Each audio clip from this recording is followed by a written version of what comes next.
Buenas Zenhafa Day Mananasituas. This hearing by the Committee on Public Accountability, Human Resources, the Guam Build-Up, Hagatnya Revitalization, Regional Affairs, Public Library, Telecommunications, and Technology is called to order. The current time is 9:05. I do apologize for the little delay. We hope that audio has everything fixed now, and we'll go ahead and proceed for this. For the record, and in accordance with 5 GCA Chapter 8, subsections 8107, I want to say that public hearing notices were sent on Tuesday, March 30th, 2021, adhering to the 5-day notice, and a second public hearing notice was sent out on Friday, April 2nd, for the 48 hours prior. In addition to this hearing was noticed on the legislature's website at www.guamlegislature.com, and written testimonies to the listening audience may be submitted by emailing Senator Muña Barnes at guamlegislature.org, or you may hand deliver to our offices here at the Guam Congress Building at 163 Chalan Santa Papa Hagatnya, Guam. Ladies and gentlemen, to my colleagues and to the listening audience, on the agenda this morning we have Resolution 53-36 COR is introduced by myself, Vice Speaker Tina Rose Muña Barnes, and it's relative to supporting the Republic of China's Taiwan's participation as an observer at the World Health Organization's 74th World Health Assembly. The second item on the agenda is Bill number 86-36 COR, as introduced by Senator Sabina Flores Perez, which is an act to amend sections 51A106A2 and to add a new subsection 51A106A3, both of Chapter 51, Title 10, Guam Code Annotated. It's relative to expanding the qualification requirements for Guam Solid Waste Authority. It's a general manager position. Bill number 94-36 LS, as introduced by Senator Sabina Flores Perez, Speaker Therese M. Terlaje, Vice Speaker Tina Rose Muña Barnes, Senator Tony Ada, Senators Frank Blas Jr., Senator Joanne Brown, Senator Christopher M. Dueñas, Senator James C. Moylan, Majority Leader Senator Telena Cruz Nelson, Senator Clynton E. Ridgell, Senator Joanne Agustin, and Senator Telo Taitague.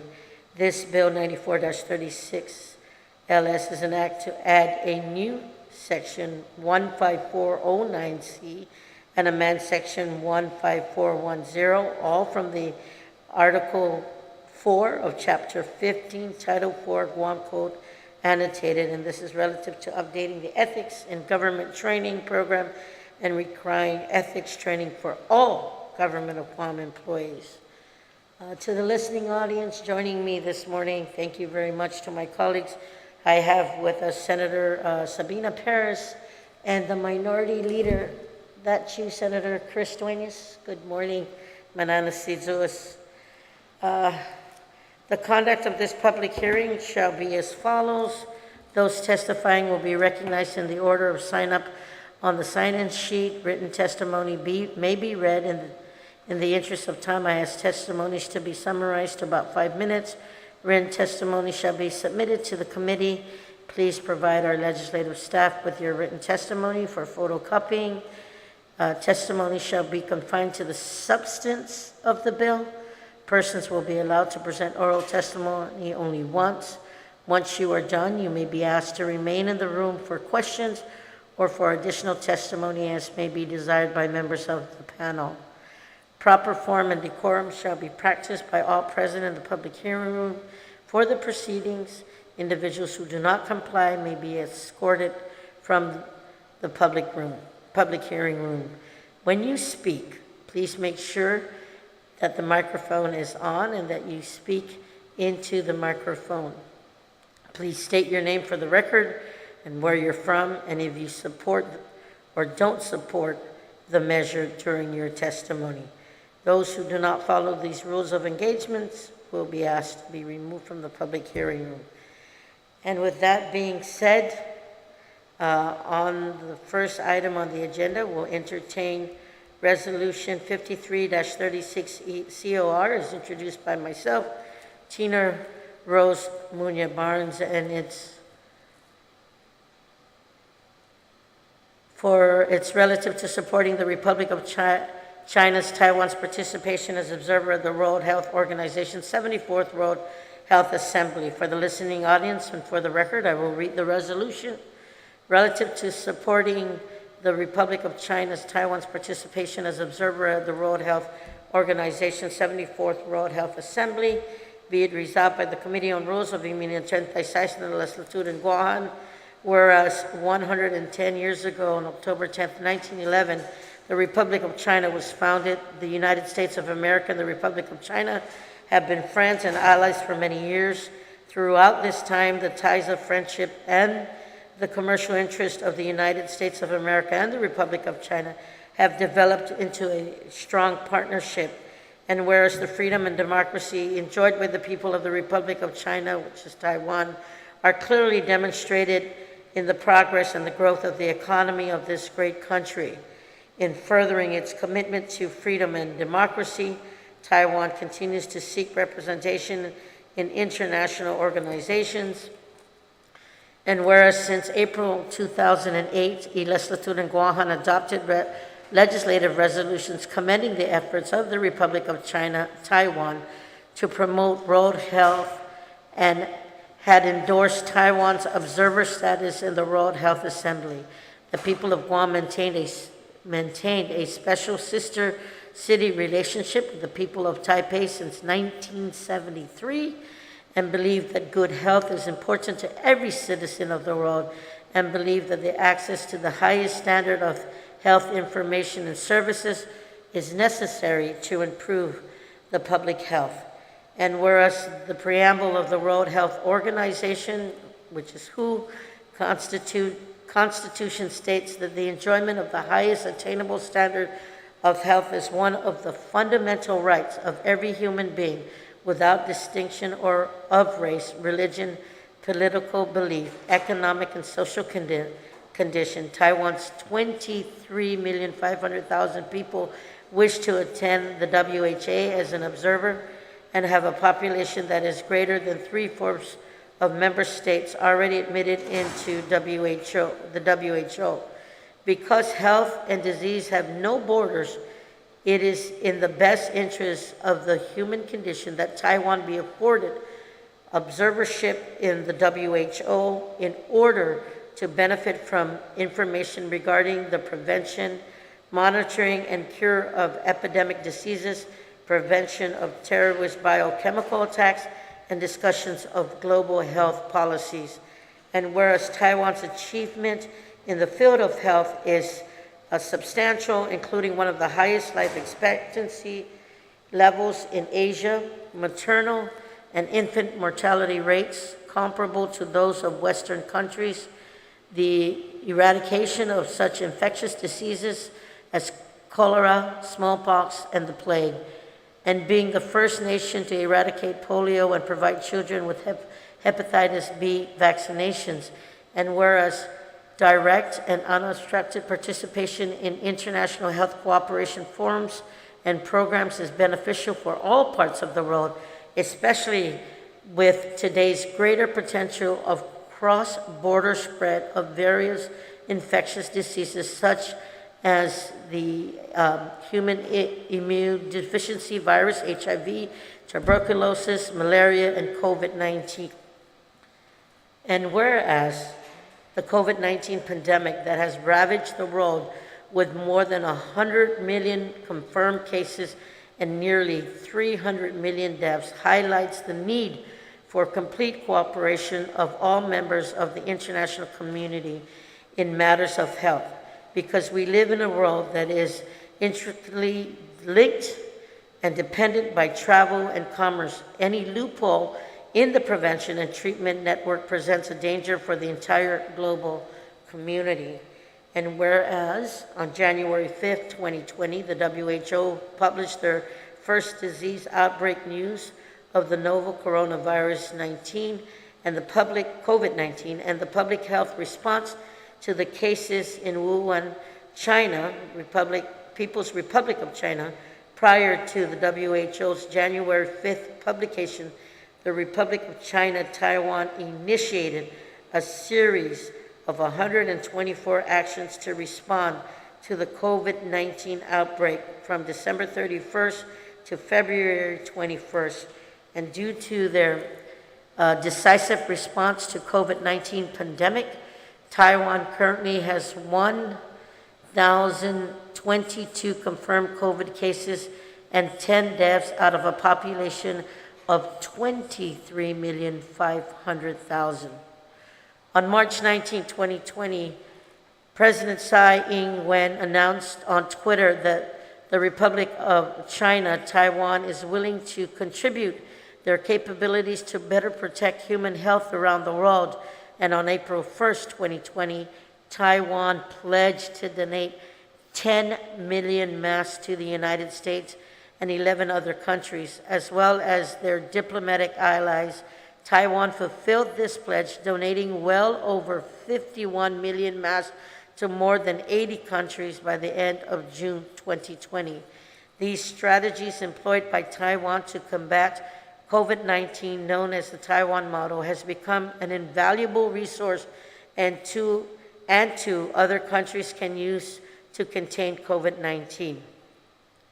The Taiwan model was recognized internationally, leading to President Tsai Ing-wen's recognized by Bloomberg's News 50 most influential people in the world.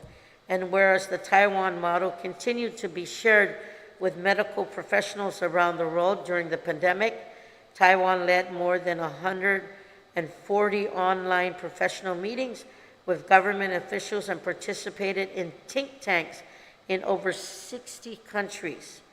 In May of 2020, delegates from Guam, which included the medical community and government officials, participated in a seminar hosted by Taiwan Adventist Hospital in partnership with the Ministry of Foreign Affairs in Taiwan. The similar highlighted steps that can be taken to curb the spread of COVID-19, many of which were incorporated in Guam's actions to fight the pandemic. And in August of 2020, the successes of Taiwan led the United States Health and Human Services Secretary Alex Azar to visit Taiwan to learn from Taiwan's response to COVID-19. The many actions led by Taiwan to increase global cooperation is just one of several instances in which Taiwan has expressed their willingness to provide the WHO with financial and technical assistance. And whereas the World Health Assembly has allowed observers to participate in activities of the organization, including the Palestine Liberation Organization in 1974, the Order of Malta, and the Holy See in the early 1950s. The United States in 1994, Taiwan's policy review declared its intention to support Taiwan's participation in appropriate international organizations. U.S. Public Law 106-37 required the Secretary of Senate to submit a report to Congress on efforts by the executive branch to support Taiwan's participation in international organizations, in particular the WHO. And whereas during the World Health Assembly sessions in May and November of 2020, Taiwan's inclusion at the World Health Assembly was supported by leaders in the United States, Japan, Canada, Australia, New Zealand, France, the United Kingdom, Germany, Denmark, the Netherlands, and Sweden, as well as more than 1,700 parliamentarians of more than 80 countries.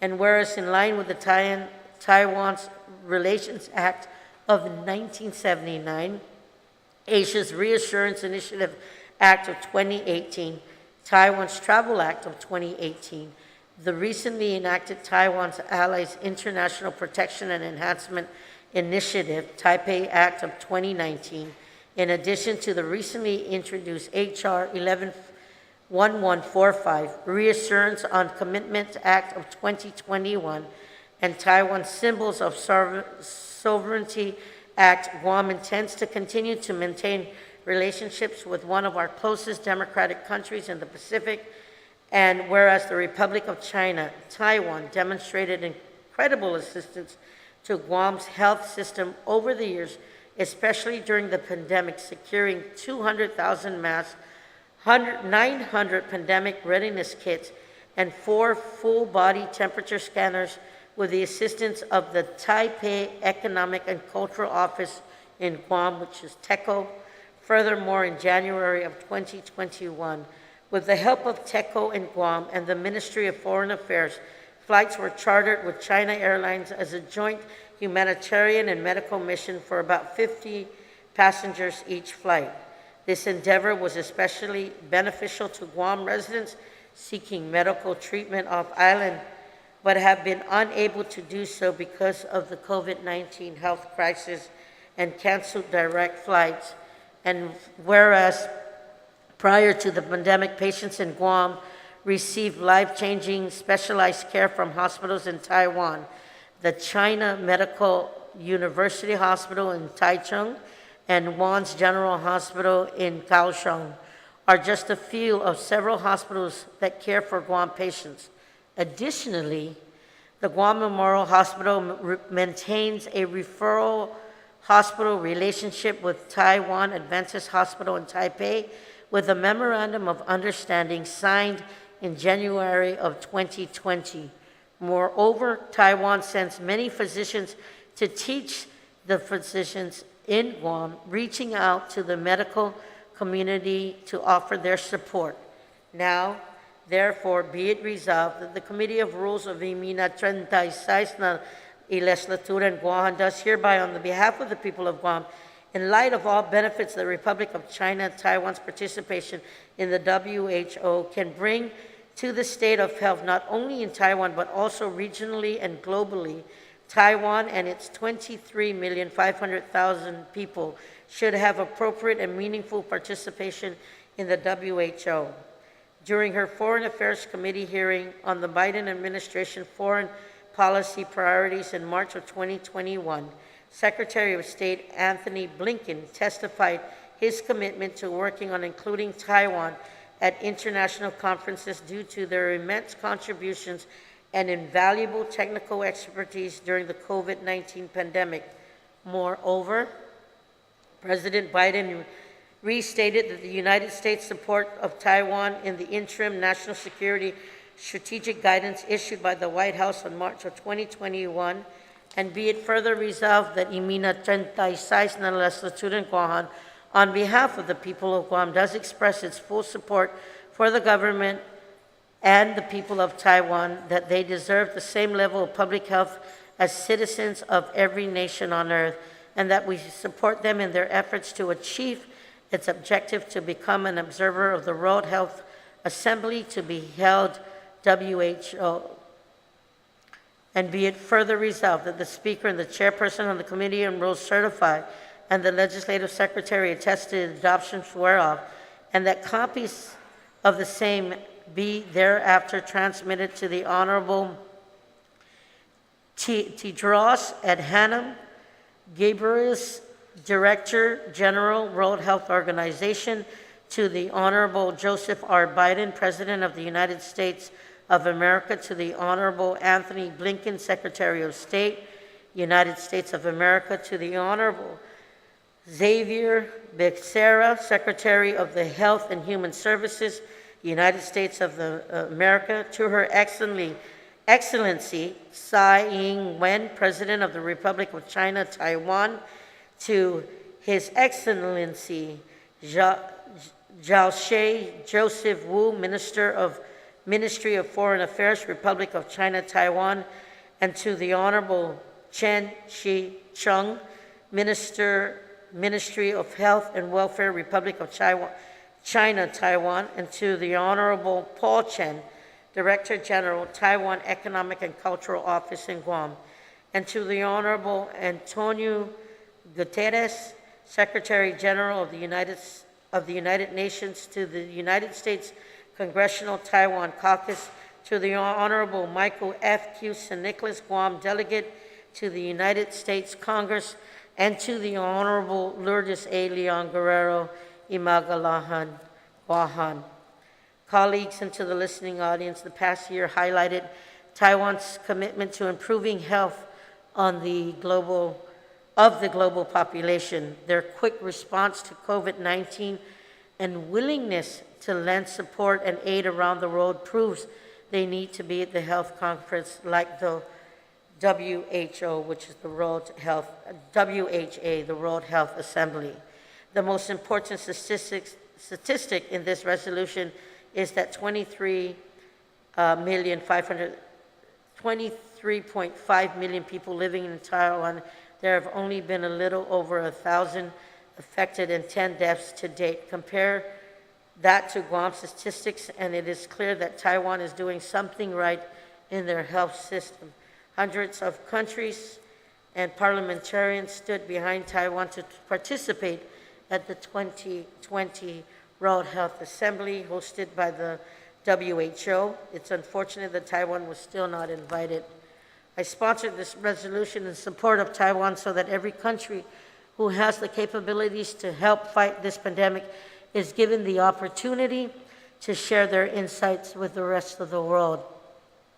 Taiwan's medical community has aided Guam many times during the pandemic, as well as prior to the pandemic, with residents being successfully treated at various referral hospital agreements and Taiwan's medical community, helping the medical community on Guam. With that being said, I ask my colleagues for their favorable support on this resolution. I hope to amend this resolution further to include some of my colleagues as co-sponsors on this resolution, including Senator Frank Blas, who asked to be a part of the this resolution. We did, colleagues received an email from Dr. Shea stating his support, and TECO's Guam Director General Paul Chen has issued an op-ed relating to this matter, to this resolution. At this time, I don't have anybody else here to speak, but I will open it up to any comments from my colleagues. And before that, I'd like to acknowledge the presence of Senator Telo Taitague and Senator Joanne Brown, who's also joined us, and my good brother, I apologize, I didn't see you earlier, Senator Frank Blas. Thank you for joining us this morning. I will start with Senator Sabina Perez. Do you have a comment? Thank you, Vice Speaker, and thank you for this hosting this hearing today. I just want to acknowledge the work that went into this resolution and the importance of, the goodwill that comes from medical missions, and I think it's important to strengthen that relationship, knowing their track record as being one of the best in preventing the spread of COVID in such a very difficult time. And then also, they are noted to be one of the top medical care. They provide the top medical care in the world, and I think it's important to break down the barriers so that the knowledge that they hold, that the world can benefit from this knowledge. So I thank you for sponsoring this. Masi. Buen provecho, Senator Perez. At this time, colleagues, I will go ahead and start with my, again, with my co-sponsor, Senator Frank Blas, and then work down from there. So, Senator Frank Blas. Thank you, Madam Vice Speaker, and I want to thank you for also introducing this resolution. In past terms, I recall being not just the co-author, but the author of a similar resolution that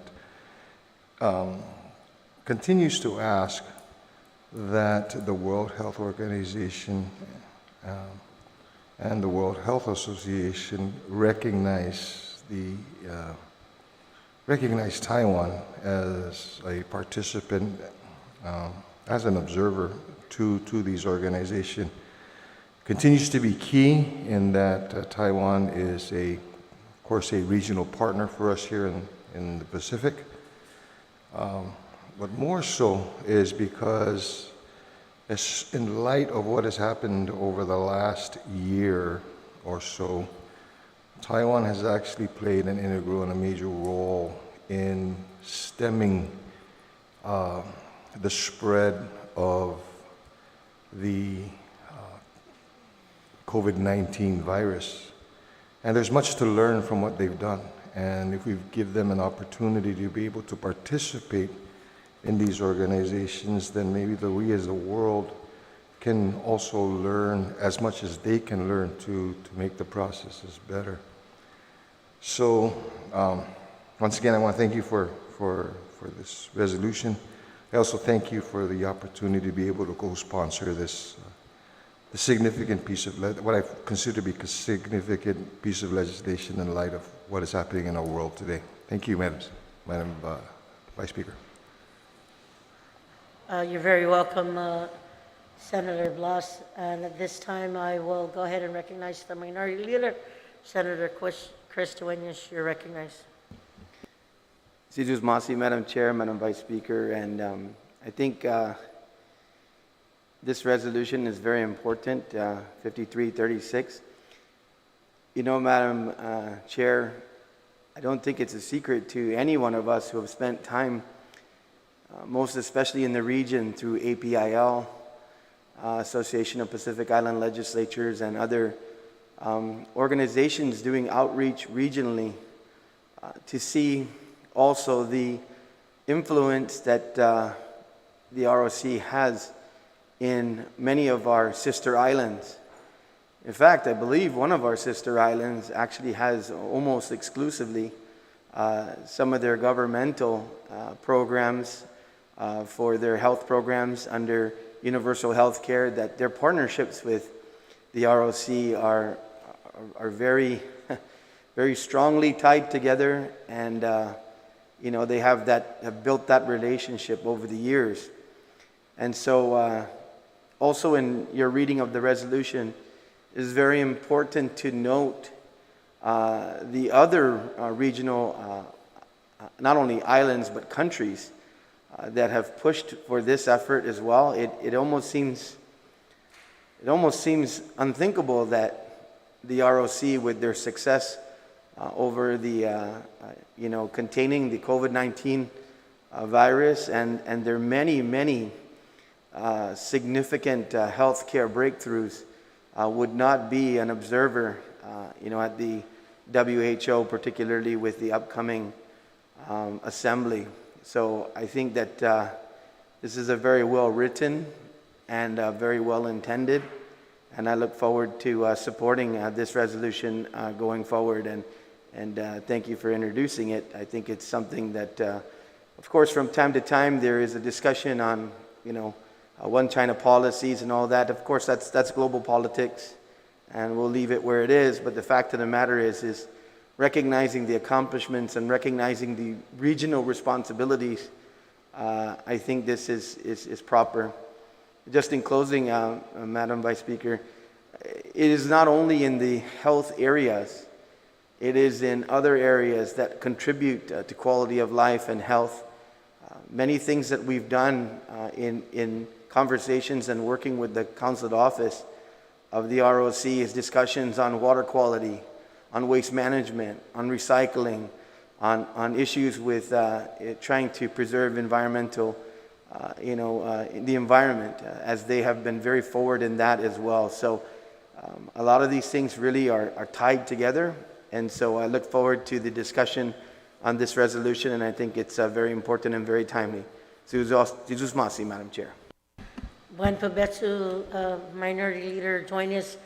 Senator Telo, Taitague, I will recognize you.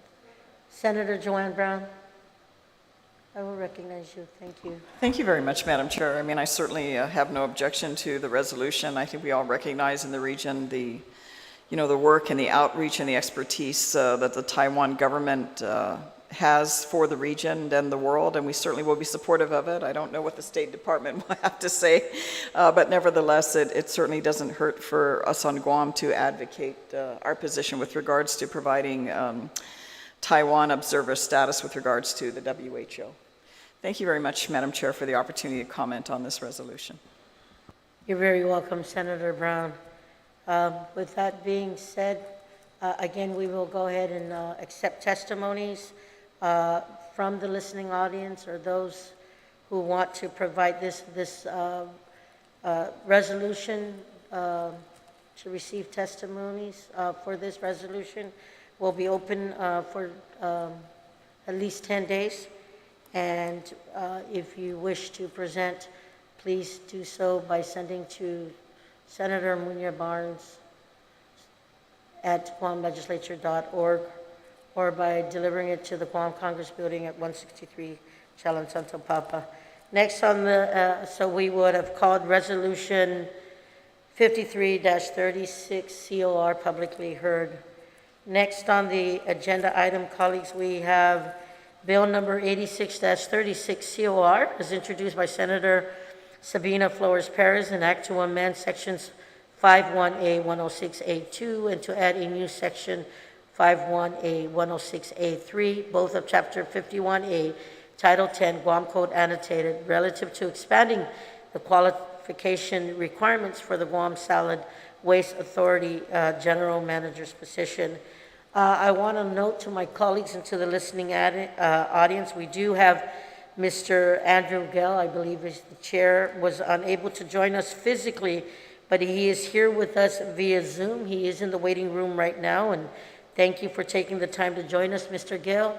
I will allow the author of the sponsor to make her opening statement, and then, Mr. Gell, we will proceed with you. So if we can go ahead and do that, I will allow Senator Perez at this time for her opening statement, and then I'll ask audio to bring Mr. Gell in. Senator?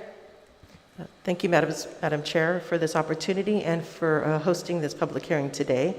Bill 86-36, sponsored by myself, Senator Sabina Flores Perez, aims to create a larger pool of qualified candidates in order to find succeeding general managers for the Guam Solid Waste Authority. Bill 86-36 was developed at the request of the Guam Solid Waste Authority Board. Since August 2020, the Board of Directors has been searching for a general manager. However, within those 8 months, Guam Solid Waste has received several interested applicants for the position, but with educational qualifications that are not specifically listed with the current statute.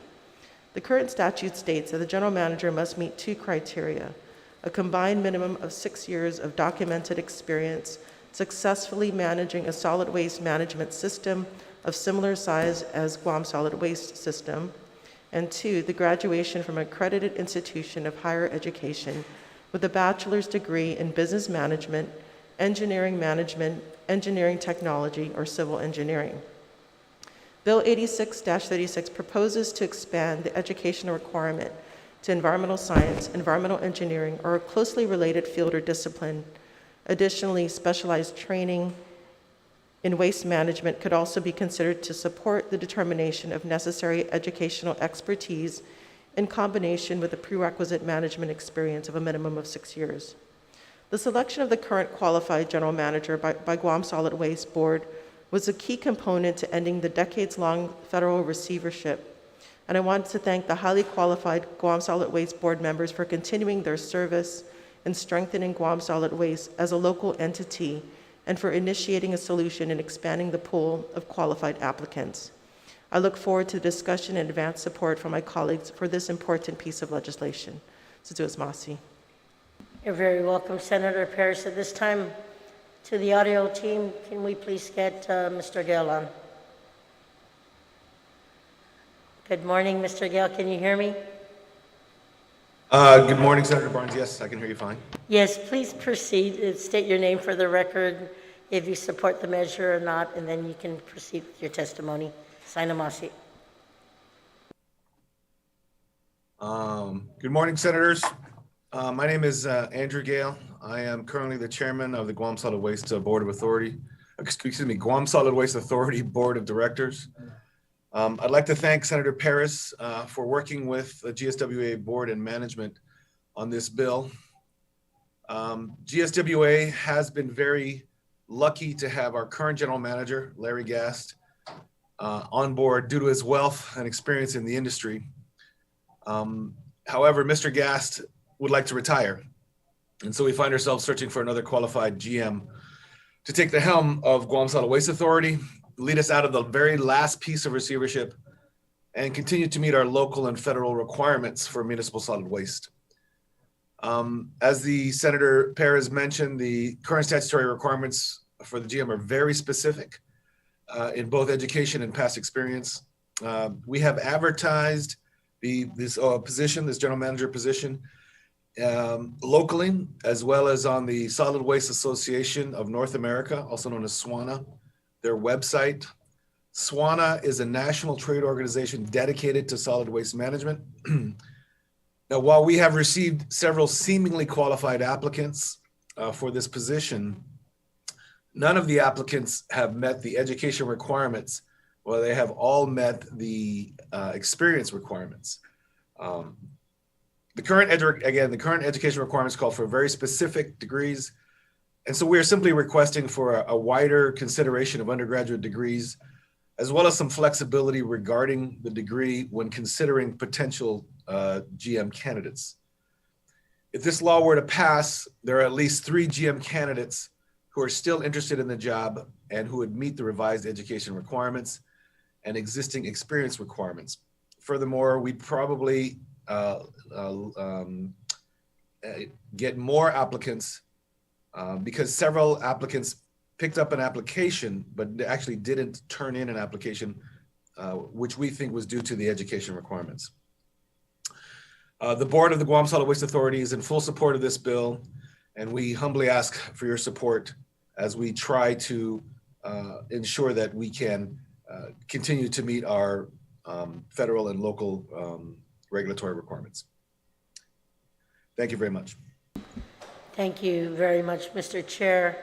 I will note for the record that BBMR has submitted their fiscal note, and it notes that this bill is administrative in nature and has no fiscal impact.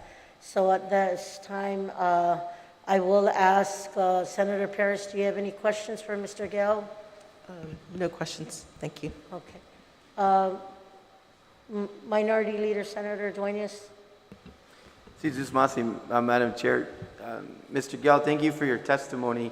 Coming it as being fully supported from GSWA and the board, I guess the only one question I would ask is, are there other jurisdictions that have less of a requirement than what we do? And are those individuals who would otherwise qualify and are interested in the job, if this bill were to pass, have they worked in other municipal solid waste organizations where that's the experience that they would bring as well? Yeah, like Senator Perez had mentioned, there are 2 qualifications. There are 2 specific qualifications that the current statute requires, and one is a level of experience in a municipality of similar size to Guam. And the current 3 applicants that we have actually talked to all meet those specific requirements. And so to answer your question, they do meet the experience requirements, but they just don't meet the very specific education requirements. The ironic thing is one of our applicants, has a degree in natural resources, which has a specific, and it's in specific study in solid waste management. But yet that doesn't meet the current statutory requirements for the general manager of GSWA. So that's why we're just looking for a little bit of flexibility. Another applicant, he's been in the industry for more than 30 years, but his undergraduate degree was in biology, which is, is a science, but does not specifically meet the statutory requirements. And, he has a similar breadth of knowledge that our current general manager has in both opening landfills and closing landfills, what really Mr. Gast really helped out the Guam Solid Waste Authority with that level of experience, both the opening and closing of landfills, because that's what we're doing. That's what we're working on right now. And so, these individuals were all working in other jurisdictions in solid waste management. And so they have risen to their level of management with the current education that they have.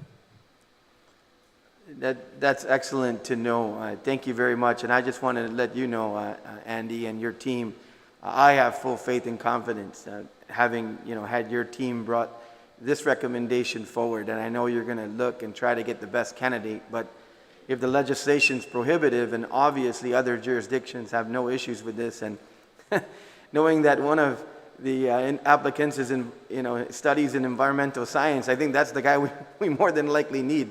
So it sounds like you got a great pool to select from, and this looks like very important legislation, and I look forward to supporting it. Thanks, Andy. Thank you, Senator. Thank you, Senator Dueñas. Senator Blas? Senator Telo? Seduce Masi, Madam Chair, for the opportunity to speak, and thank you, Mr. Gill, for being here, and of course, working with the Oversight Chair with regards to this legislation. We are all familiar with Mr. Gass wanting to retire. So if this legislation were to pass, how soon would this position be filled? Well, we'd have to go back to the candidates. And what I'd recommend is we go back to the candidates and say we can now fully consider you as a qualified applicant and continue with our interviewing process. All we've had initial discussions. What I find very fortunate is we have three right now. We have three. If this legislation passed, we would have three qualified candidates who've all expressed interest in coming to Guam. I would recommend that we would, repost our SWANA advertisement, our advertisement both locally and in SWANA, and see if we have any more applicants who might meet these new education requirements, and to get as large a pool as possible. After that, then I think it'll still take at least a few months in order for us to vet a candidate, for that candidate to agree to the position, to negotiate a salary, and then for them to relocate to Guam. All of these candidates, at least the current candidates, are one is located in, they're all located in North America. Two are located in the U.S. and one is located in Canada. And so there would be some time for that.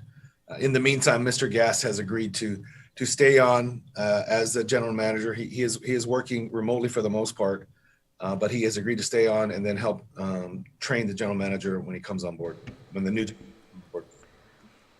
Thank you for that thorough answer, because it answered a lot of the other questions about the applicants and who's available, so I appreciate that. Who determines the deputy general manager? Who makes that decision? So that was determined by the general manager. We opened up. There was a decision made at the board level since in order for us to get through this specific issue, and the enabling statute of the Guam Solid Waste Authority allows for the position of I called it assistant general manager, I believe is the actual terminology in the statute, for technical and operations. And so the position was opened up at the behest of the board, and the general manager decided on that position because that person reports to the general manager. Okay, but it's approved by the board then, correct? Okay. It was. So my last question, Mr. Gill, how many other individuals have been able to fill this position beside Mr. Gaspy? Have been able to, Fill this position? Yeah, with the qualifications that are required by statute right now, how many other individuals was able to fill this position? Before Mr. Gass or after Mr. Gass? Yes, before. Well, we had one individual who was able to fill this position before Mr. Gass. On paper, he had the qualifications. However, I think, and we had that individual resigned for various reasons before we ended the receivership. In retrospect, I think Mr. Gass ended up working out better for us because Mr. Gass had much wider experience in terms of opening and closing landfills than the previous applicant, than the previous general manager. Okay, well, thank you so much for that. I appreciate your time. Thank you, Madam Chair. Thank you, Senator Taitague. Senator, I do apologize. Before I go to Senator Brown, I understand Senator Moylan has joined us. Thank you very much, Senator Jim, for joining us this morning. Senator Brown, you're recognized. Thank you very much, Madam Chair. I did want to ask of Chairman Gale, just to get an idea, as it relates to the hiring of a new general manager.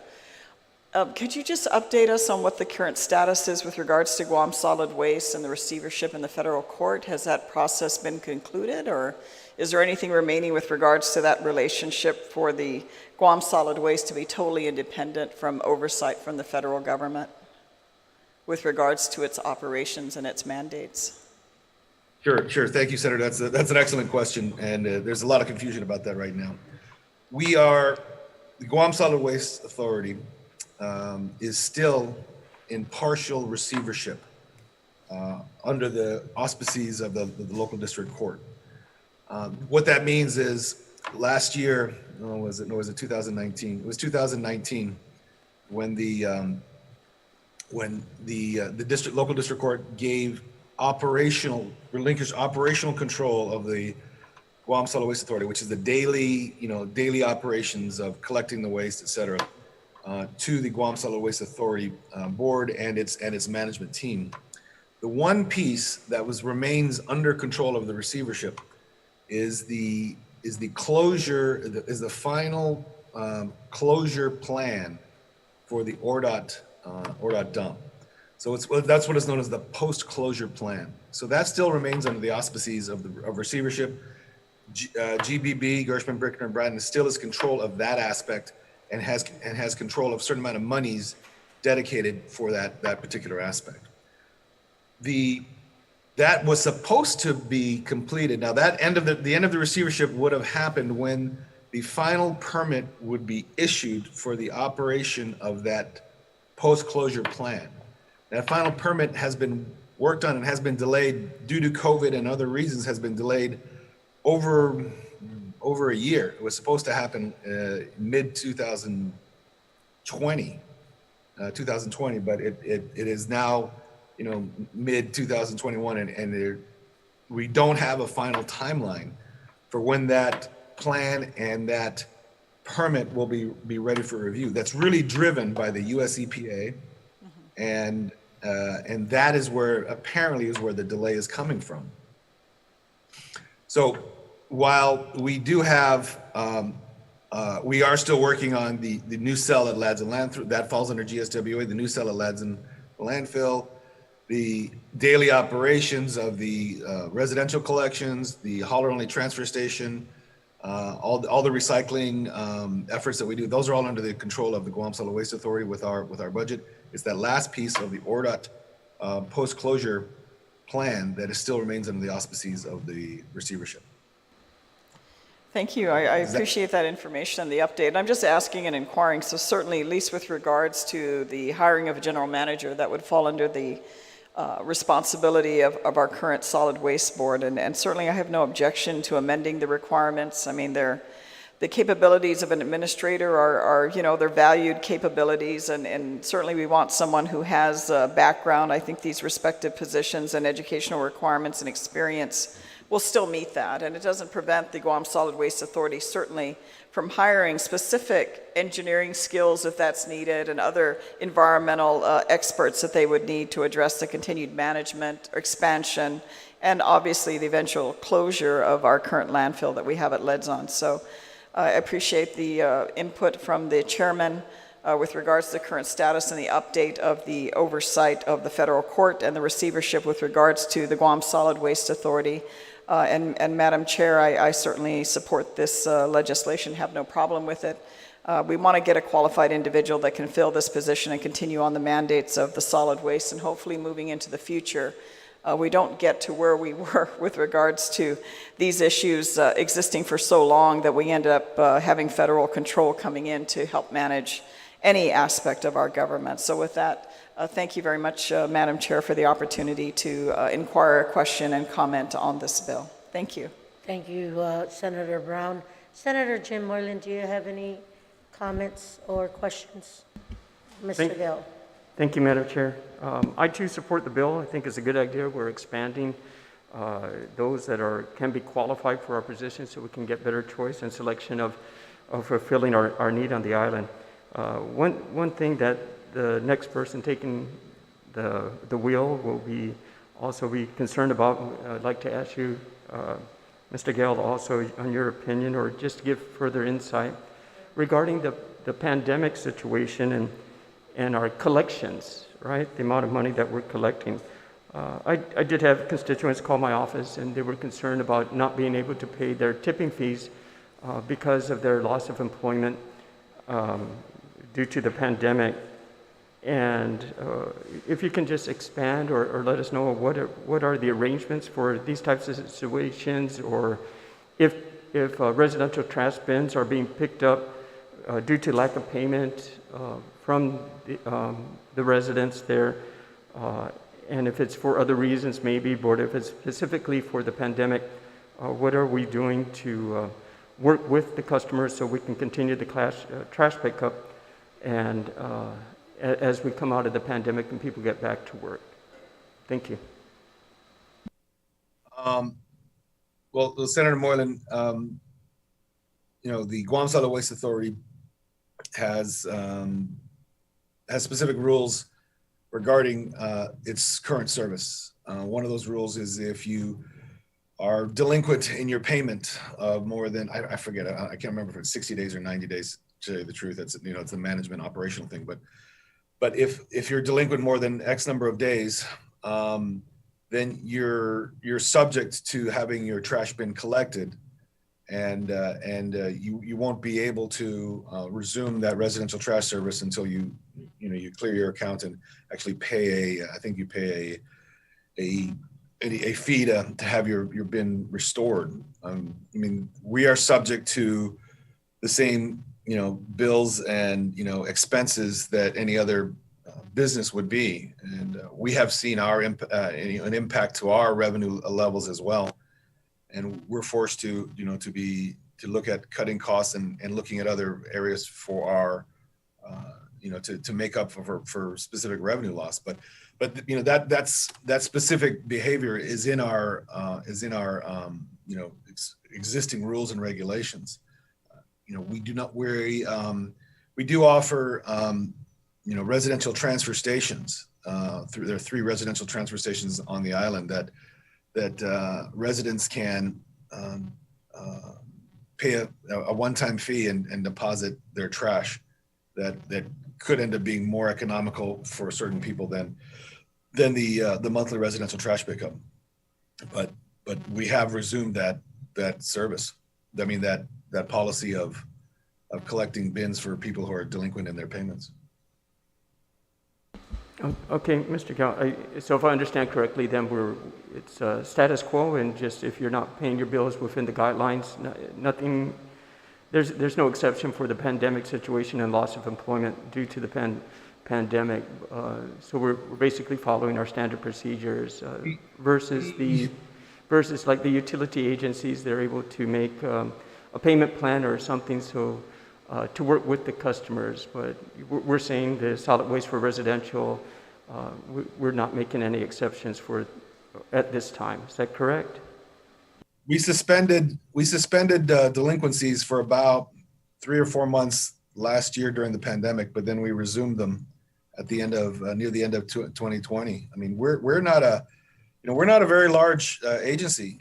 We're not as large as GWA or GPA. We're $17-18 million agency with 60 employees. We don't have the luxury of being able to come up with not collect from our subscribers, and we have to operate our business as to remain solvent and be to meet our regulatory requirements with both federal and local. That's something we're extremely cognizant of. Okay, I appreciate that. That's clear. And then for our collection side, the greatest revenue comes from the commercial trash pickup. And what is your losses if you can give a summary of that on the commercial side, since residential is such a small part of the total revenue for Guam Solid Waste. Well, it's not a small part. It's about a 60-40 split. 60% comes from commercial revenue, about 40% from residential revenue. But we have seen an increase in residential tonnage, right? We don't charge our residents based on the amount of trash. We just charge them on the number of bins. But we've seen the increase in the tonnage. That people were cleaning out their houses during the pandemic, and there's an increase in household trash. While there was a reduction in commercial revenue, we saw a reduction in commercial revenue of, I don't know, I think over the course of the year, maybe 15-20% in reduction in commercial revenue. That's impacted our overall revenue by about 10%. Thank you, Mr. Gale. It's really good and clear explanation. I appreciate that. Thank you, Madam Chair. Thank you, Senator Moylan. I want to take the time to thank Mr. Gale, the chairman of the board for Guam Solid Waste Authority, for answering several, this is not an oversight, but for taking the time for answering some of the questions. I will allow the author of the bill, Senator Perez, to close at this time. Thank you, Madam Chair. And I just wanted to thank my colleagues for their comments, questions, and most of all, their support for this bill. And just to kind of answer some of the questions, when looking at the qualifications, the educational qualifications, there were some jurisdictions that even allowed for a high school education diploma. So, we didn't want to go that far in relaxing the educational requirements. We felt that there has to be a definite hard science background in managing this very important utility. And so, the language that we put in was very closely related to other utilities that we have here on Guam. So, I guess in closing, I just look forward to working with the chair and hoping to move this bill forward as expeditiously for our April session. Satuas Masi. Thank you, Senator Perez, duly noted. With that, we will call bill number 86-36 COR publicly heard. And at this time, we'll go ahead and proceed with bill number 94-36 COR as introduced by Senator Sabina, Flores, Perez, Speaker Therese M. Terlaje, Vice Speaker Tina Rose Muña Barnes V. Anthony Atta, Frank Blas Jr., Joanne Brown, Christopher M. Dueñas, James Moylan, Telena, Cruz Nelson, Clynton, Ridgell, Joe S. and Agustin, Senator Telo T. Taitague, which is an act to add a new section 5409C and amend section 15410, all from Article 4 of Chapter 15, Title 4, Guam Code Annotated, relative to updating the Ethics and Government Training Program and requiring ethics training for all Government of Guam employees. And before I give Senator Perez the opportunity to begin her opening remarks, I will note that there are several folks here to testify, and I want to thank them, Auditor Speaker B.J. Cruz and Mr. Jesse Kenya. So at this time, I will go ahead and ask Senator Perez, please proceed on your opening remarks. Satuas Masi, Madam Chair. Bill 94-36, sponsored by myself and co-sponsored by Speaker Therese Terlaje, Vice Speaker Tina Rose Muña Barnes, Senators Tony Atta, Frank Blas Jr., Joanne Brown, Christopher Dueñas, James Moylan, Telena Nelson, Clynton Ridgell, Joseph Agustin, and Telo Taitague. It aims to expand mandatory ethics training from appointed and elected officials to all Government of Guam employees. Bill 94-36 would mandate ethics training for new and current Government of Guam employees to be accomplished within the first 6 months and 18 months, respectively. Additionally, refresher ethics training would be required every 4 years. The ethics training government would be developed by the newly impaneled Guam Ethics Commission, or or it could be provided by a provider approved by the Guam Ethics Commission. Ethics training is an important investment in our civil service. It will help to reinforce best practices and what is required by law to protect the public interest, which ranges from fiduciary responsibility, standards of conduct, proper government spending and contracting, open government, reporting requirements, among others. The investment we make today with training and education with Bill 94-36 is an important proactive measure that can ensure government integrity and that resources are used appropriately, which is worth close to $1 billion every budget cycle.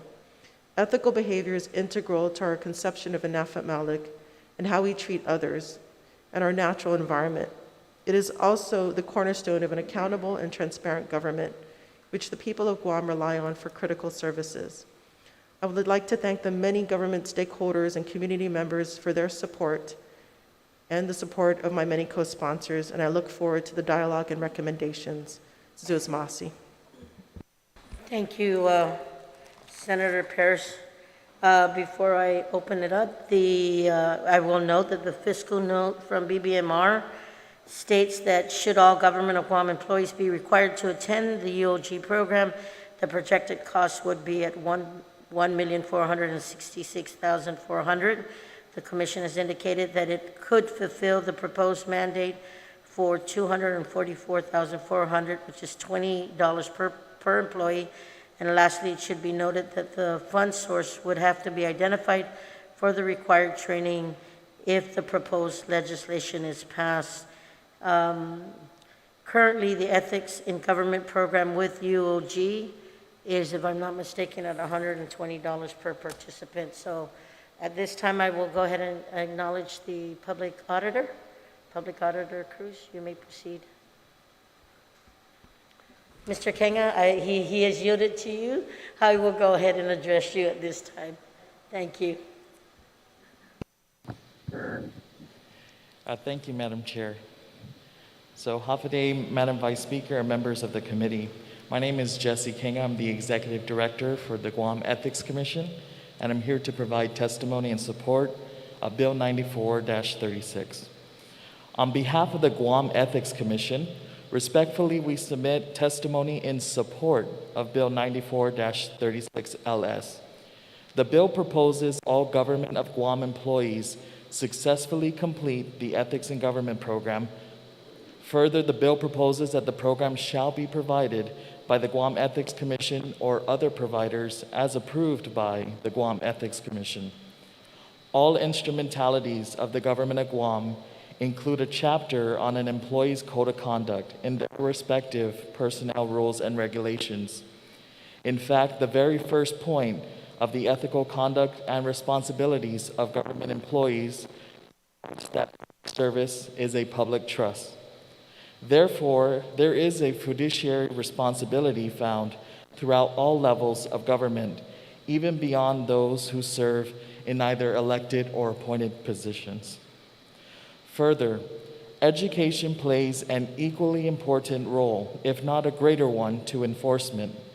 The Commission is in support of providing all employees with proper training which covers and explores the ethical code of conduct and the mandated 10 points covered in the Ethics in Government program. To have true accountability, all officials must be made aware of the expectations provided in the law, as well as what constitutes prohibitive behavior. The Ethics in Government program serves as a first line of defense against potential violations of the ethical code of conduct. The Commission submits that it is reasonable to expect that a financial burden will occur for it to fulfill the proposed mandate, but it is premature to determine the true cost. Another remaining question is whether such costs would be absorbed by the Commission through an increase in an annual appropriation from the legislature or paid by the respective agency the employee is employed with. Program costs cover tuition, books, supplies, and instructor fees. Currently, the Ethics in Government program is offered by the University of Guam with a flat rate fee of $120 per participant. Citing the latest report from the Bureau of Labor Statistics, as of May 2020, there were 12,220 government of Guam employees, inclusive of those employed in autonomous agencies. The Commission believes it can fulfill the mandate at a fraction of the current rate charged by the University of Guam, as depicted in the chart below. These figures are reflected in the fiscal note provided by the Bureau of Budget and Management Research. To achieve the rate depicted, we are currently exploring various delivery methods for the training to include an online portal for asynchronous learning. This feature will allow employees to register profile information online and access an e-learning portal where they can cover the material at their own pace. Opportunities for face-to-face instruction will also be scheduled throughout the year for those who prefer the traditional method. The funds collected will be used to support the costs of the Ethics in Government program, inclusive of the development and maintenance of the e-learning portal and repository for all completed Ethics in Government program certificates. Overall, the Commission is in support of Bill 94-36LS. I thank you for allowing us to provide testimony, and if I can provide further information, please feel free to contact.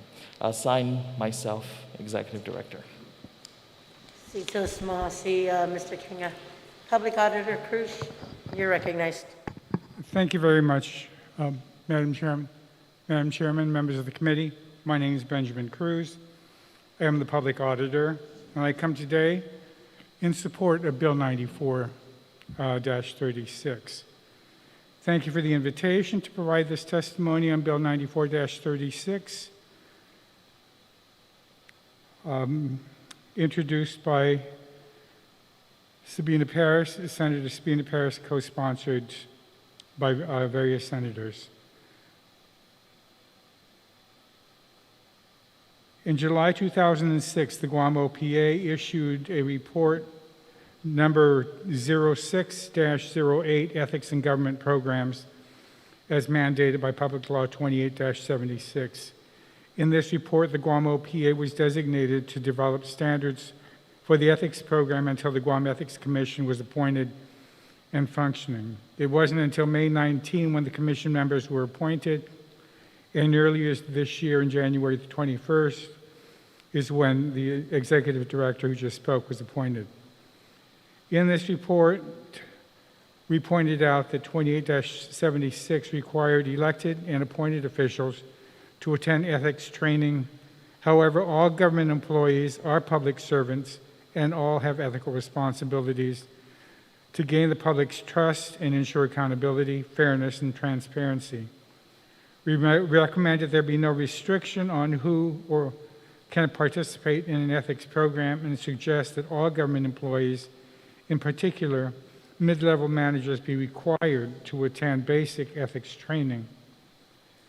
The benefits of having employees attend an ethics training include fostering a more satisfying and productive work experience for employees, building and sustaining your entity's reputation, maintaining the trust of your employees, providing ethical guidelines and resources for employees prior to making of difficult decisions, and aligning the work efforts of staff members within the agency's broader mission and vision, and recruiting and retaining top quality people.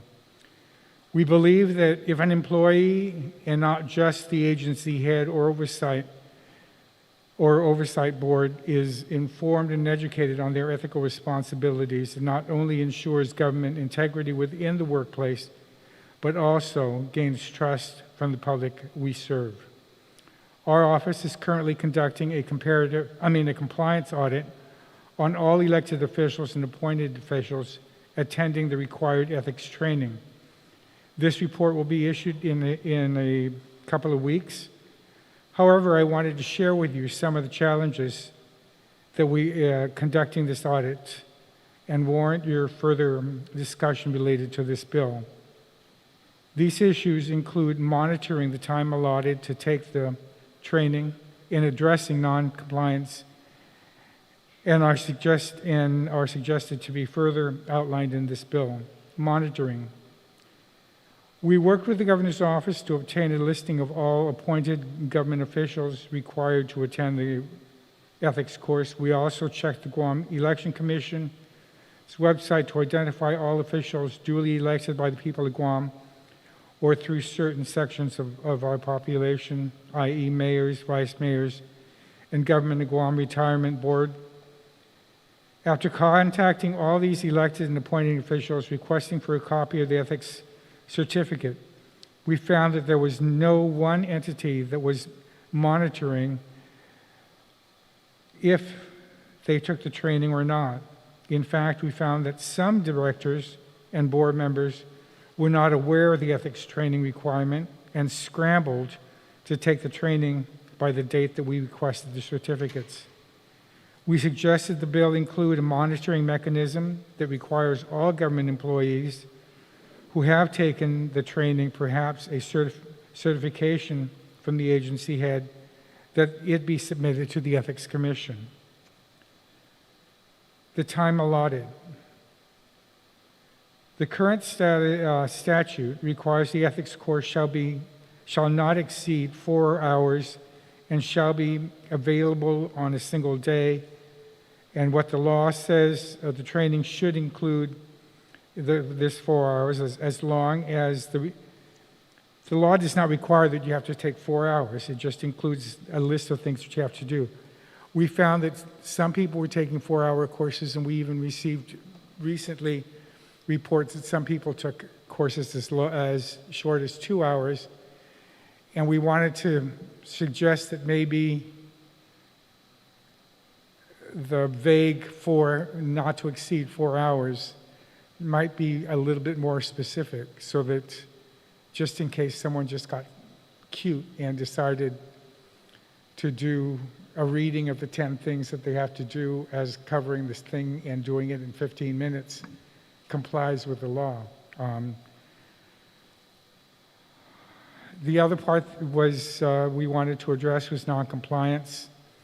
There is no, the bill and the current ethics in government program law does not address noncompliance with required training. Something should be considered as to whether or not what would happen if you didn't or refused to take the training.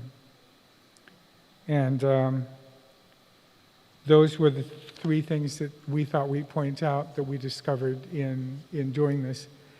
In listening to the earlier testimony and your testimony, Madam Chair, I also wanted to point out that at one point I did get legislation passed on procurement training, and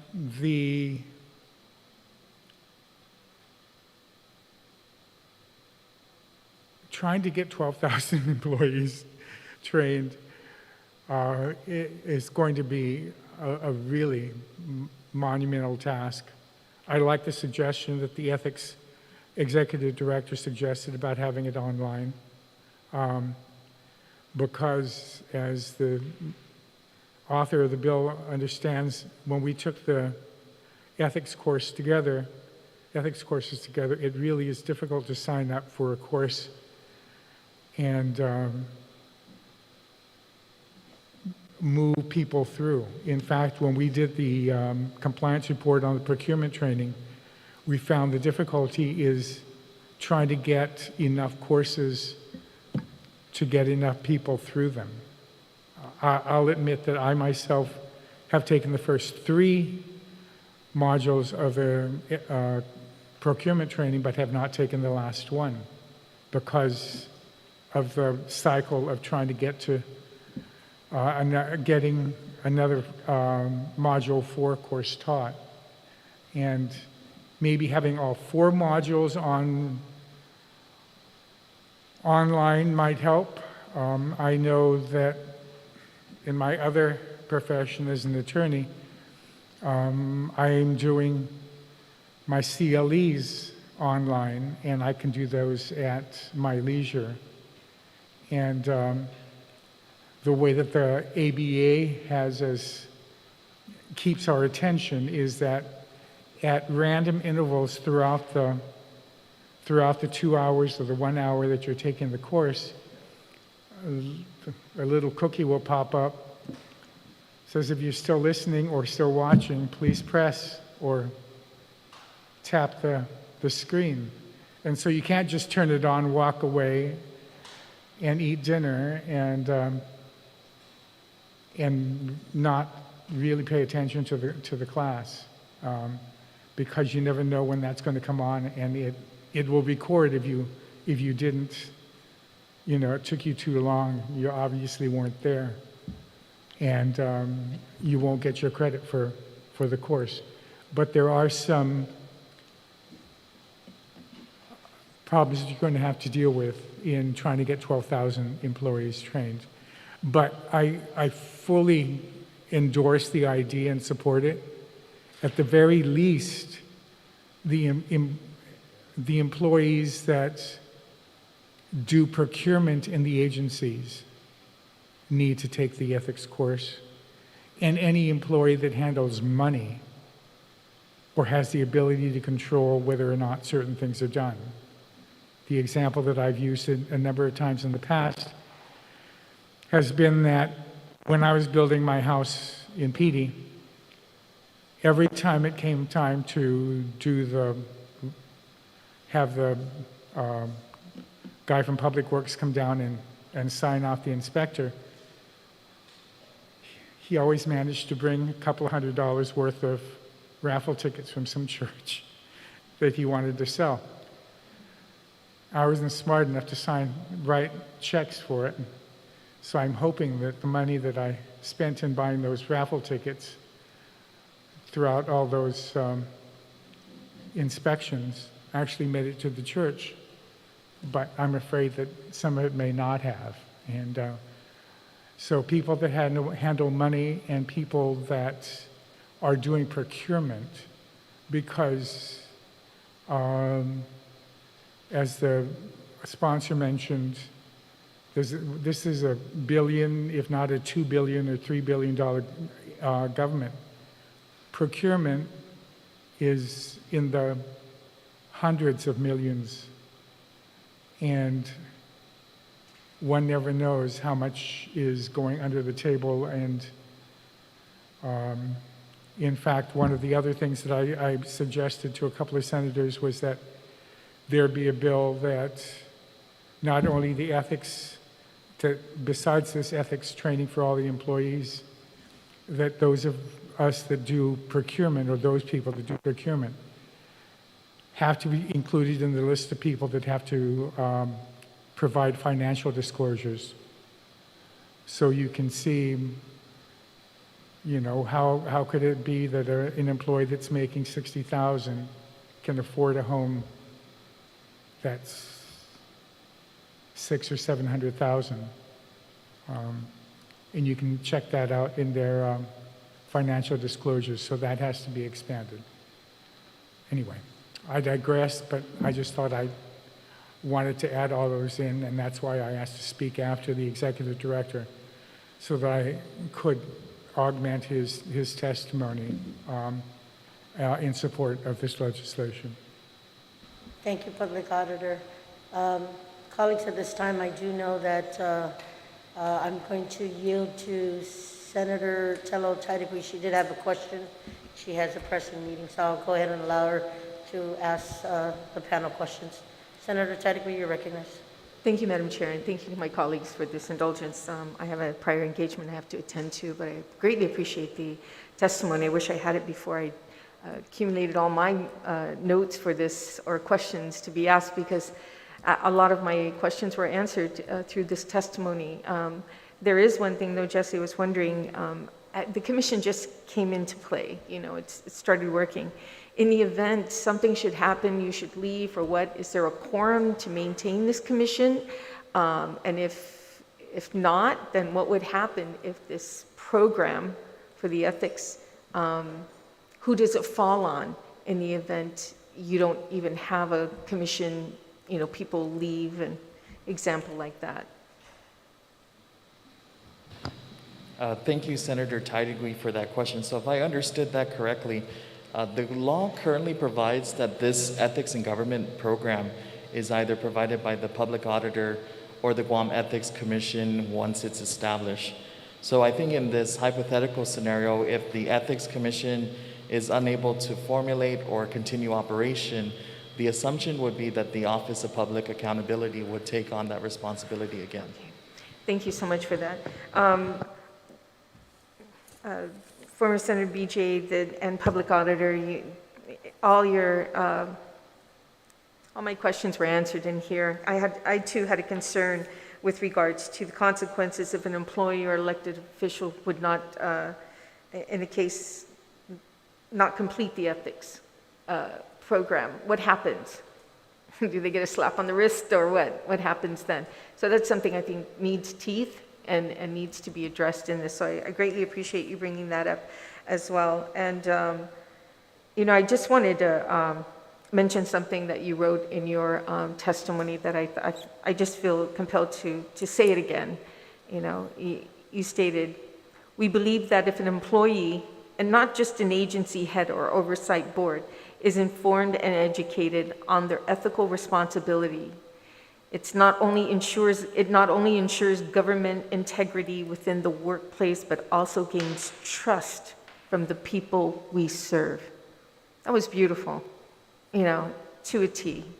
And this sentence alone says it all, and the importance of this legislation. Thank you, Madam Chair, and thank you, gentlemen, for your testimony today. You're welcome, Senator Taitague. Senator Perez, any questions for the panel? Thank you, Madam Chair. Yes, and I'm honored that you're here today, Jesse, as well as BJ, Public Auditor BJ, for being here today. And then thank you for your testimony. I guess the question for Jesse, thank you for finding a more cost-effective solution to, the ethics training for all of Government of Guam employees. And I guess if perhaps, I know if you can describe, what the program, obviously we want to encompass everything in the government law that would ensure the public trust is held by our government employees. But if you can kind of give us a preview of, what have you been working on in regards to developing this program, a training program? I appreciate that. Sure. So we've already issued a request for information and have asked for interested vendors to work with us. We're not professionals in the technical field of establishing websites or e-learning portals, but we'd like to know what is that terminology and how we can put that together in a formal bid process and try to get this out as a more transparent way of building with a established vendor. So currently we're exploring, we know the concepts, we know the type of capabilities we would like to see embedded, and a great reference that we've been able to use is just an island away. Hawaii Ethics Commission actually has an existing e-learning portal for their employees. And so ethics training in Hawaii is mandated also for employees as it is mandated for elected and appointed officials. So that gives us a bit of reference point as to what Guam could do to ensure our capabilities match what other jurisdictions currently offer. Thank you for that. And in regards to logistics, so we know this is going to be, some logistic has to be considered in implementing something like this. And we heard testimony from the public auditor that perhaps we should prioritize those who are doing procurement and handling money. With the program that you're envisioning, do you see that certain employees need to be prioritized first, or can this be kind of implemented across the board within the agencies, or how do you envision the implementation happening? With the online portal, it should be an opportunity for all employees to engage in at once at their respective time that's available to them. So unlike a scheduled training where there's only a period of time and a day that's identified for someone to enter to go through the training, someone could potentially do the training in the early morning hours or late at night, depending on when they're available and what they'd like to do or cover. Our plan of action is to work with the respective agencies. I appreciate that the bill provides for that opportunity for implementation. I think there's a 18-month waiting period for us to work with all respective agencies and help determine what is the workforce need and how can we best address the requirement and getting everyone compliant. So we'll make those considerations upon the meetings with the respective agencies.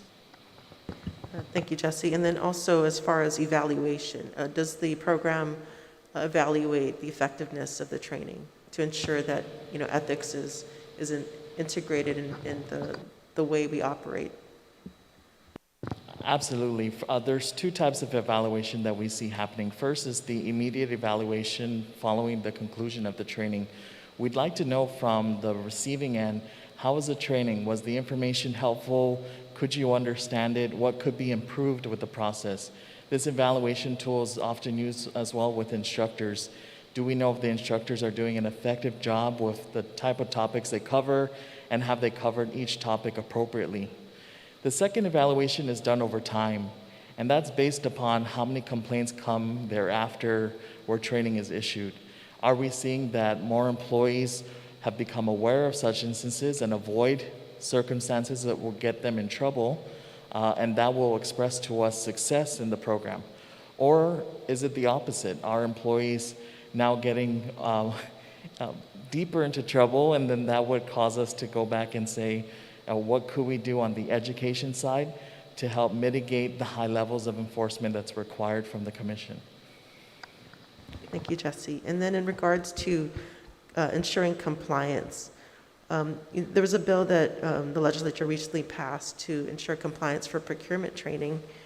And that would be basically the agency heads would have to report to the public auditor of the number of employees that have completed the training. So, what do you think would be a best solution to ensure compliance, and, what kind of teeth do you think would be needed? I represent a commission, and there are other members that really make the decisions. I'd love to bring this up to the full board for their consideration and to present to yourself and the committee our formal position. So I can only speak for my personal opinion, but I'm unable to speak as to the desires of the full commission. Personally, I think there is an opportunity for us to have an evaluation of success rate, and I think more specifically the teeth behind it. One good way that the public auditor does with enforcement is announcements, publicly stating which agencies are compliant and which aren't. And I think that in itself already suggests that agencies want to become compliant, because the fear is we don't want to be represented in a negative way out in the media or the public. We foresee that the Ethics Commission could do similar moves with regards to announcing which groups are compliant and which groups aren't, in the effort to encourage those that aren't to become compliant. Thank you so much, Jesse. I guess that question could be furthered to the public auditor if he has any recommendations for ensuring compliance. I'm not sure how we can do that, really seriously. I think a couple of you were with me in the legislature when we passed the legislation on requiring procurement training for for all the procurement people in the various agencies. And if you read the procurement compliance report that we just issued a couple of months ago, you'd be shocked at how many people have not complied. When we were passing the legislation, remember, I had a requirement that you had 2 years within which to take your courses, and after that, you could no longer be a buyer in that agency.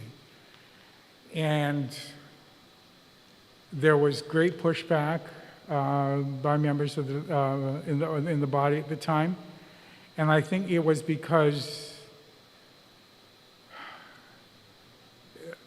HR in some of the departments were insisting that you can't make that a requirement.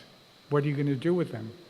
Remember, we were talking about laterally transferring them out of procurement into some other part of the agency, and that was opposed.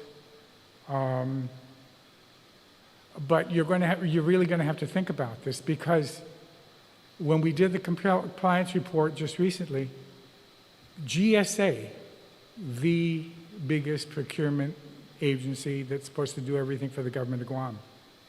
There's 13 people there. 2 have been trained, 11, none.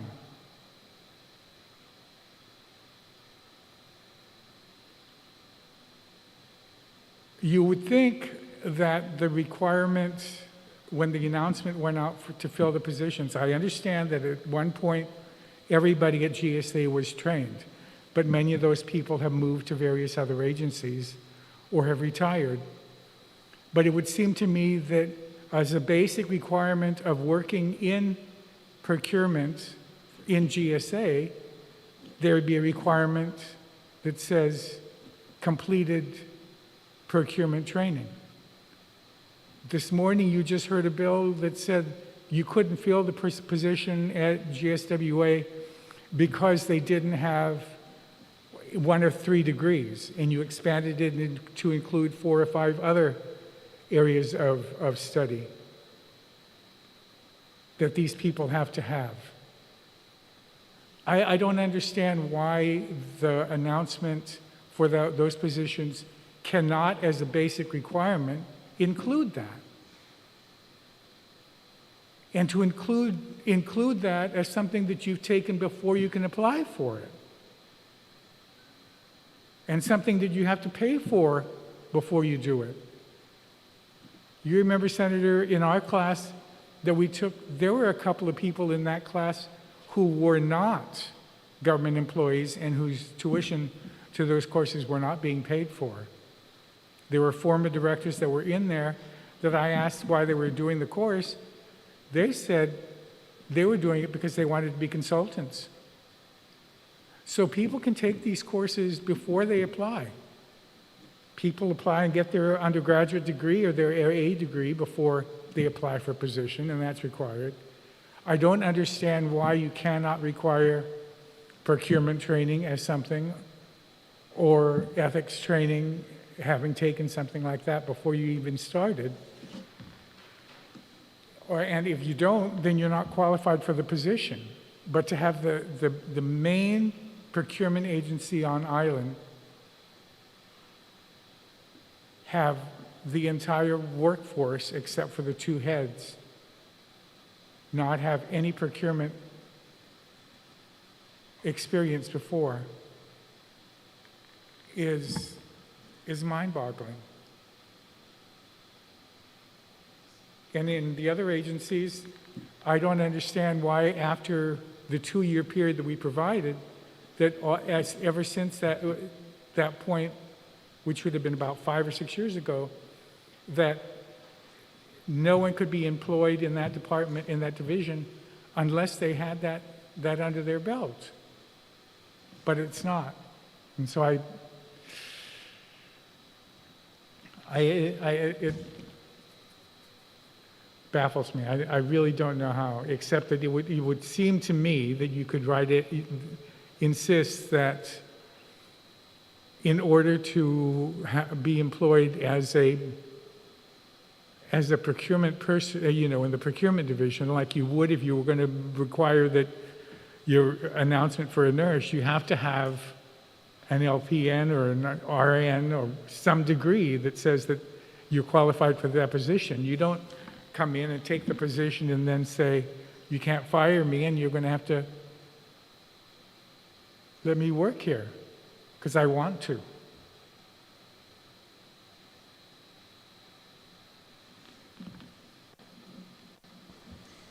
Thank you. That makes a lot of sense. I appreciate the recommendation. Madam Chair. Thank you, Senator Perez. Minority Leader, do you have a comment or a question? You're recognized.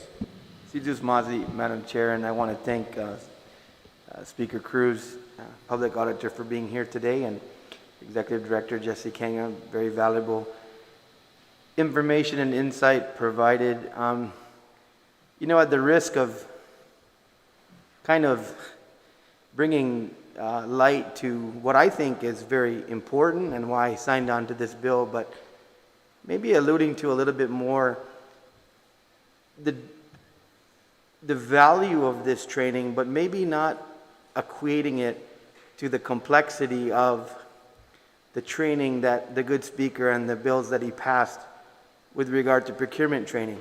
Equally as important, but having taken this ethics training now 5 times in my 18 years of public service, the thing that it always brought to light, and every training was a little bit different, but the fundamentals were the ethics associated with the expenditure of taxpayer resources, were the understanding of knowing what the line should be and where it should be drawn.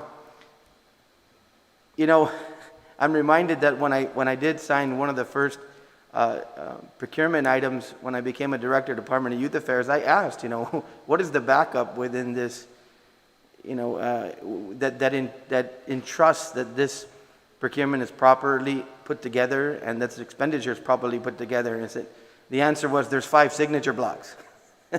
Don't ever leave one empty.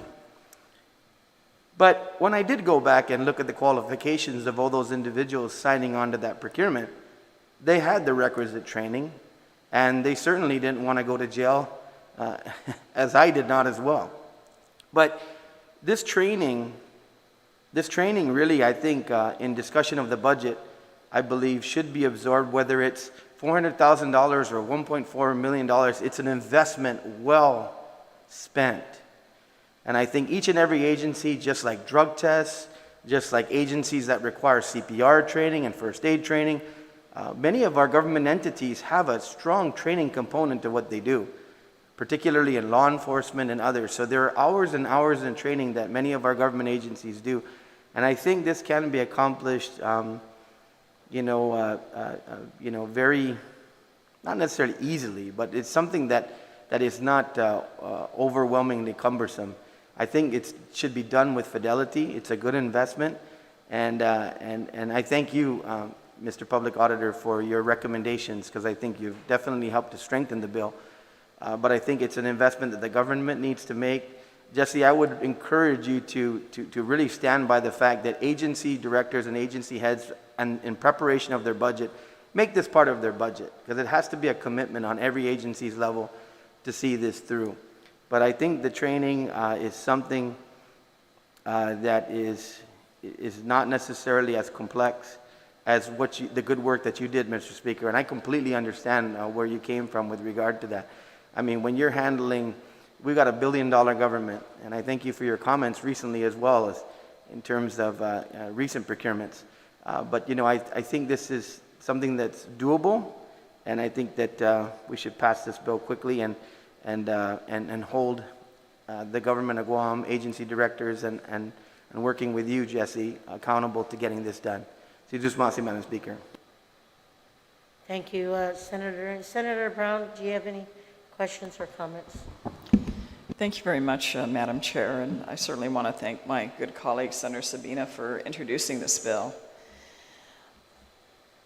You know, what I'm seeing in government over time after 30 plus years is, and certainly having been an employee myself and running several government of Guam agencies from a management perspective, is what I see as an erosion of standards in our government. Having those of us that have run for office, some many times, we essentially have to go before the people of Guam and get thousands of people to say, yes, I'm going to hire you, which is what I kind of see the electoral process as in our respective positions. The people of Guam say yes or no. You know, if they go in the box and they check mark the saying, yes, I'm going to hire you.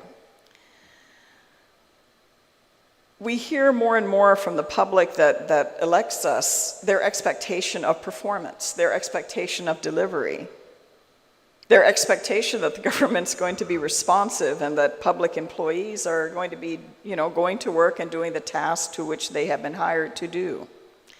This is not that complicated a process, this issue of ethics training. And, you know, I agree with my colleague, Senator Cruz, with regards to many of us here have attended ethics trainings a number of times. And I know for us in the current legislature, just recently, just a couple of months ago, have gone through this process. It's not that complicated a process, but it's good to have these refresher courses to remind us of what our ethical responsibilities and obligations are.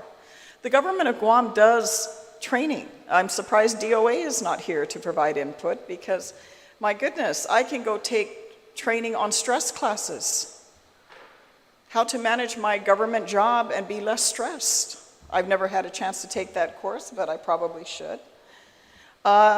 Training for sexual harassment. It's pretty standard across the government of Guam to take sexual harassment courses and other type of enhancement training in the government to improve the efficiency and capabilities and even the well-being of our government of Guam employees. So I don't look at this any differently, but I look at it as what should be a standard expectation. I understand probably why originally this requirement was put on public officials, elected officials, appointed officials that are within decision-making capacities and things of that nature. But the fact that this is only now being looked at for the rest of the government of Guam, I mean, it's late, but I'm glad it's happening because there's a need for it. You have career employees that are in classified service for 30 plus years in most cases that have never had an ethics training, that are actually involved in the day-to-day operations of the government, making decisions of which the government can have tremendous adverse impacts. Public Auditor Cruz, you mentioned about this building inspector that brought these tickets to see you every time you need it to do an inspection on your home and get it signed off on so your construction can be completed. We know that's unethical. We know that the building inspector that inspected one of our hotels in Tumon, that the first major earthquake that happened, one floor of that particular hotel collapsed. And I have a lot of familiarity with that particular hotel. That building inspector eventually was convicted for illegal activity of accepting bribes to short-circuit the inspection and requirement construction process for that particular facility that ended up costing millions and millions and millions and millions of dollars. Or the custom agents that were convicted, not just indicted, but convicted of bringing in illegal contraband into Guam. The list goes on of government officials that have used and abused their position. And to me, government officials, public officials, is anyone who works for the government of Guam that receives a paycheck from the people of Guam. So very much there's a need for it. And there should be an expectation. What I don't care for is the erosion of these standards in the government of Guam, because I'm saying, hey, the people of Guam can decide to unemploy me tomorrow if they choose to, as is their right. I think that same standard should exist for the rest of the government. We profess one thing when we run for office, and we spend the rest of our time shielding the rest of the government of Guam from being accountable. So I very much support the testimony, certainly, that the public auditor and you, Mr. Kenya, have provided in bringing this issue to light, but I think that standard should permeate throughout the government of Guam, because the abuses are happening. We all know there's a lot of good people that work every day, but we stifle those people. We stifle those people when we allow the substandard performance that happens in the government. And public auditor, you mentioned that, we should also perhaps require that those that are involved in procurement do a public financial disclosure.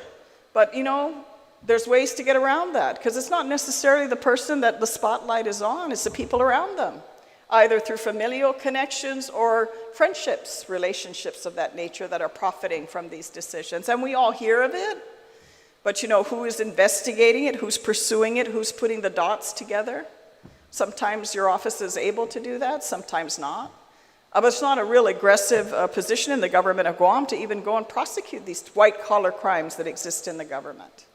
So we definitely need to raise the standard of accountability throughout the government. I don't think this process is that complicated to add on ethics training, because we require other types of training. As a matter of fact, it should be a standard that's put in place. And definitely, I don't think we can pass this without looking at what is the consequence. If for whatever reason, even if you make it as accessible to an employee that they can do it any time of the day, they can, get on their computer and do this, there needs to be a penalty, because we'd like to think human behavior that most good people will do the right thing. Not everybody is going to do the right thing, and I think in those cases there should be consequences. I mean, the fact that you mentioned, our key procurement agency only has a couple people that have actually met the module requirements, there needs to be a consequence. There's a consequence to us if we don't perform in our capacity. The people can remove us very easily, as they should. I don't know if it has to do with whether or not, the increment, for example, you're not entitled to an increment unless you met this requirement. If you're a supervisor overseeing personnel, perhaps that supervisor's not entitled to an increment for that fiscal year until they address this issue. Because money talks, I'm sorry. You know, if that's going to be my increment and I'm calculating my retirement, I'm going to want that increment. But I think there has to be a reasonable consequence to those responsible for personnel, because if it's done at each level, leading up to the director, administrator, whoever, you know, the title of whoever's running that agency, up to the head of the agency, trust me, I'm sure people are going to pay attention with regards to making sure that these employees are compliant. And the employees themselves, if they don't pass it within the reasonable time frame, they're not entitled to an increment. That's a way of ensuring some type of consequence that can be looked at, that it's not that hard to do. Because people are going to be looking and reviewing and accounting, not just, you know, highlighting it publicly that the following agency is not getting compliance. But when there's a consequence to it, I think you're going to find most people will be responsive if they know it's going to cost them. And there should be, I'm sorry, but we also can get very easily removed. I'm not all for the shielding and secrecy that we have surrounded the government of Guam with, because we're so afraid of political intrusion, when the politics itself is existing in every single organization that exists in this government at various levels. I want that, you know, that shield to be removed, and the ability of our people to actually see who and what is actually performing for them. So I certainly wholeheartedly support this legislation, and I appreciate both of you for taking the time to come down, and certainly Public Auditor, we're very much in line and agreeing in wanting the accountability in the government, because that's what our people demand, that's what our people expect. And I'm sure Senator Telo will, if she doesn't, I'm sure that one of us will read this sentence that you've included in your testimony, because it's very much right on point with regards to public expectations. So with that, Madam Chair, thank you very much for the opportunity to comment on this bill. Thank you very much, Senator Brown. Senator James Moylan, you are recognized at this time. Thank you, Madam Chair. Thank you, Jesse and OPA, for your presentation. It's really helpful. Jesse, I appreciate where you're putting our focus at. I think that's a great idea, especially regarding the capital in order to fulfill the funding for this to happen. I'm sure eventually, I believe that the agencies should be responsible for their personnel and the cost involved in that. But the initial cost, like OPA was telling us, is there's a great number of people. But of course, as mentioned earlier by one of the speakers there, that our budget for the government is going to be huge, especially with the federal funds coming in. I'm sure we can find some money to support something of this importance. I also like the idea that you know, the agencies are responsible for the monitoring and reporting, especially to the Ethics Commission. They are the ones responsible. And the question about non-compliance, what are we going to do? Where's the teeth on this measure? Is you know, maybe something we can consider as a committee, but no increment or no promotion unless you fulfill those requirements. And I think it's great for the OPA on suggestions regarding the initial employment. After all, we do drug testing, well, not for the legislature, but we do drug testing for all employees. We check their medical, police background, and why not also require these classes too? Maybe during the probationary period, if they're not fulfilled, then you're out. So there's a lot of things I think we can take back from this and strengthen this bill even further, and I'd like to see this bill move forward with the recommendations that you provided. Thank you very much. Thank you, Madam Chair. Thank you, Senator Moylan. If there's no one else here to testify, I'd like to extend my sijuos masis to the panel members, Public Auditor Cruz and Executive Director Kenga, for being here to present testimony, oral testimony on this bill. With that being said, resolutions number 53-36 COR, bill number 86-36 COR, and bill number 94-36 LS has been duly heard. And if there anyone else who wishes to submit testimony, they can do so by submitting it to Senator Muña Barnes at guamlegislature.org, or they may send or hand deliver it to 163 Chalan Santo Papa, Hagatnya, Guam 96910, and it's at the Guam Congress Building. It is now 10:54 a.m., and I will call this public hearing adjourned. Sijuos maasin, sijuos bini DCM tutoras Sign them all. Thank you.